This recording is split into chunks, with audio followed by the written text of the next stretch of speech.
Hi everybody and welcome back to the channel. So I'm back doing another Madonna video. I never thought that I would actually get to indulge my passion for Madonna on this channel. I didn't think the last video would do as well, but 7,000 of you watched my previous video about my attendance at the Sunday the 15th of October show, the one that was cut short, the one that was hit by curfew, by potential technical difficulties, and I didn't get to see the ending of the tour. Anyway, that video got 7,000 views, and I just thought, you know what, I've got more to say, and if you guys want to hear more, if I'm reaching out to a different audience, then hey, let's just go for it. I love to talk about Madonna, and yeah, let's just delve straight into it. So the one thing that the previous video revealed to me when I looked at the analytics was actually Madonna's demographic. Now,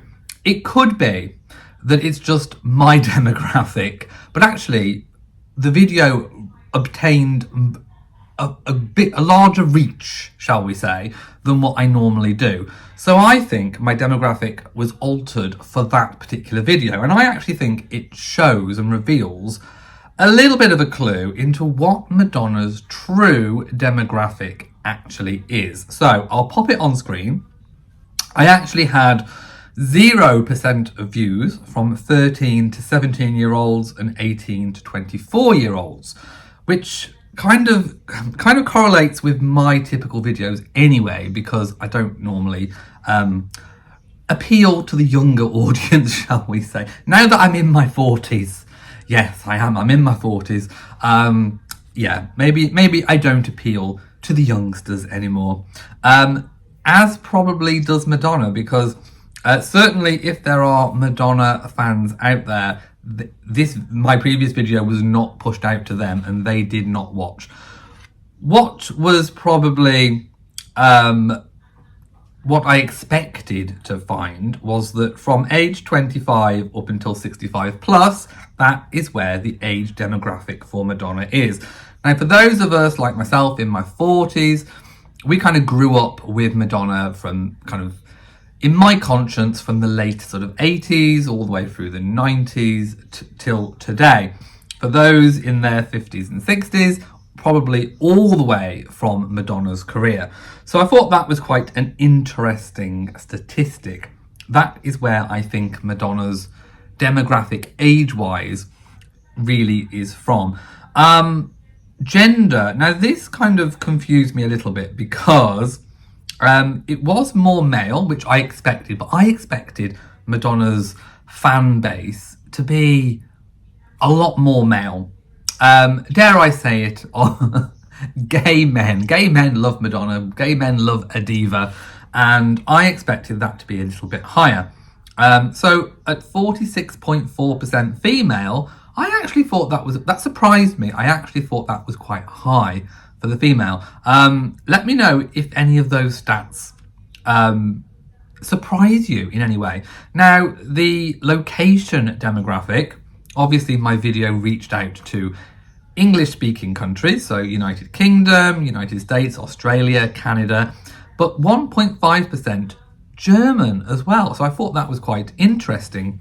Let me know your thoughts and your comments on that. But it's no surprise when you look at artists, young people today are into Taylor Swift, Dua Lipa. There's a whole load of artists I don't even know. I mean, I turn on the radio or things are recommended and I have no idea who these people are. Give me Kylie, give me Madonna, give me Cher, give me Britney, Whitney, Christina, Mariah, all the greats, and and I'm happy. But a lot of these new fangled artists, I'm not really on my radar anyway.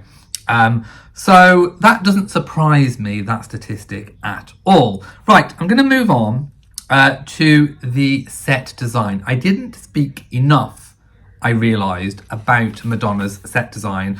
And this tour is revealing more and more and more as time goes on. There are so many intricate details, and I've spotted a couple, that I think you could literally go to this tour and you could keep watching it on YouTube over and over and over again and still realise things or spot things or references.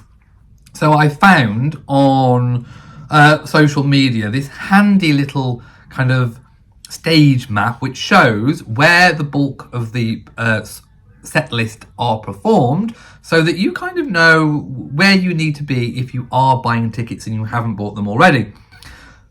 I had a really great view from where we were from the side, which was actually the kind of west side of the stage. We could pretty much see everything apart from when she was in the portal and she was right over towards the uptown side, and one of those big massive screens unfolded down and kind of blocked Madonna's rear from view. But I kind of found myself wanting to kind of watch the show with my own real eyes rather than the screens. So I'd probably say that for 70% of the time I was looking at Madonna using these. The rest of the time, when I wanted a really detailed look, or she was obscured by something, or I was seeing the back of her, I glanced up and looked at the big screens, which were really, really handy for that. So I would say that I got the real Madonna experience by actually watching her, which I think you should do. I don't think you should go to any concert and just stare at the screens, because you can do that anytime. So one thing that I didn't realise at the time of when I was actually there, and I actually wondered this, I was like, why is the stage the way that it is? Is it this way because it makes a particular symbol? I mean, if you look at it from a certain angle, it could be described as being in the shape of a guitar. But it turns out, and there was a big clue that I missed. When Madonna comes out after the first song, I think, she says, "Welcome to New York." I should have twigged, because it actually represents the different districts of New York. So the main stage, you've got downtown, and you've got west and east, you've got midtown, and you've got uptown. So I thought that was really, really cool, because Madonna has always loved New York. She even made a song about it. And I think it's really cool to reference her beginnings, if you like. So I thought that was really, really good. And there are so many different things with the set that you could talk about. So many different moving mechanical parts. The main stage, that circular stage that goes up and down and reveals the DJ set, and it spins, and there's so much. It's a feast for the eyes, I have to say. Now, vocals. I don't think I spoke enough about vocals. I spoke about backing vocals, and I still miss Nikki and Donna. And I know that they are out doing their own shows at the moment, and I would love to see a Nikki and Donna show. But I bet that if Madonna had phoned them and literally said, "Hey, would you like to come on tour?" I think they would have dropped everything and probably gone on tour with her. Who wouldn't? Also, I think I've seen evidence of, if you are the VIP ticket holder, you actually get to go and see the dancers' dressing rooms, and you get to go actually on the stage and have a photograph taken. So that would be pretty cool. Vocals, Madonna's vocals, really strong. I was impressed by Madonna's vocals. Obviously, there are some songs, especially when it's the more what I would call speaking songs. You've got an overlay on, and a lot of the time she was also singing against her own vocals, but you could definitely hear Madonna's voice. The song that I think showed off Madonna's voice in its entirety was Bad Girl, my favourite song in the whole set list. Bad Girl, amazing. Mercy playing the piano, Madonna just singing the songs was fantastic. And that also led me to think, what would I like to see in the future for a future upcoming tour? I don't think Madonna is done with touring. I actually think that she should lean into the fact that she's not able to move around as she used to. I'm not saying she can't move around, I'm not saying she can't dance, but comparing Madonna to Madonna from other previous Madonna tours, there was less dancing. I said that in the previous video. But I think it presents an opportunity.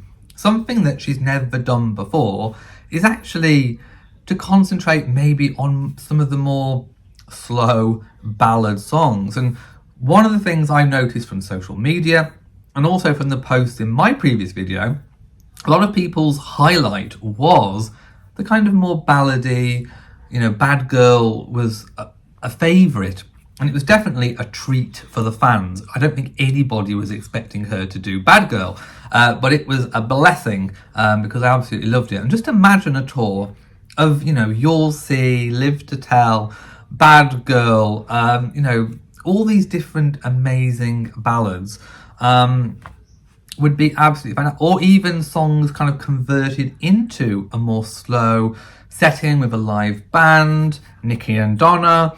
That would be fantastic. You could still have fantastic staging. You could still have moments where Madonna is, hoisted in the air or whatever. But you don't need to do the elaborate dance routines of the past. If that's not where you are at the moment, then lean into something else and give us something as fans that we haven't had before. Madonna famously doesn't like, repeating things or doing things that she's done in the past. Well, hey, lean into it and maybe give us next time a more, a really theatrical show. That I think, wouldn't we love to see Nicki and Donna with Madonna doing the sort of Rain again? Fantastic. That would be amazing. As far as I'm aware, the full set list was played at Antwerp. Now she's finished at Antwerp now, and onwards the tour will commence. So yeah, no new songs were debuted. If there are going to be new songs that she might change out and swap out for others, I'm not quite sure what they would be, but I think one of the places in the show where that could happen could possibly be the section with Mercy, because Mercy could play a different ballad.